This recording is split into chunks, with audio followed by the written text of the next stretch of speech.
આજથી 4-5 દિવસ પહેલા જે ફરિયાદીના મોટા ભાઈનો જે શાળાનો દીકરો છે અરમાન, એને સાથે આ કામના આરોપીઓ નાના છોકરાઓ બાબતે ઝઘડો થયેલો. એ બાબતની અદાવત રાખી ગઈકાલે રાત્રિના લગભગ પોણા 12 વાગ્યાના સુમારે આ કામના આરોપીઓ છે શોભાન ઇઝરાયલ શાહ, શાહિદ ઉર્ફે લંબુ શેખ, સાબિર મોઈઝ શેખ, મોબીન ઉર્ફે ભૂરો મોઈઝ શેખ તથા સમીર ગફાર શેખ એક સમ થઈ આ ફરિયાદીના જે દીકરા છે મરણ જનારને જીવલેણ હુમલો કરી એનું મોત નિપજાવેલ છે. ઉપરાંત ફરિયાદીના જે અન્ય એક દીકરા છે એને પણ ઈજા પહોંચાડેલ છે. એ બાબતની ફરિયાદ આપતા દેસ્તાન પોલીસ સ્ટેશનમાં એક મર્ડરનો ગુનો દાખલ કરવામાં આવેલ છે.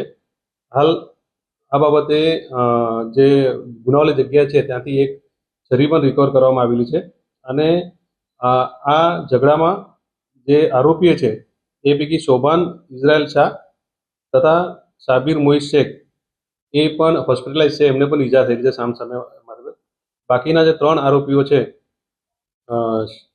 સાબિર, શોભાન તથા સમીર, એ લોકોને ભેસ્તાન પોલીસે તુરંત ડિટેન કરેલા છે.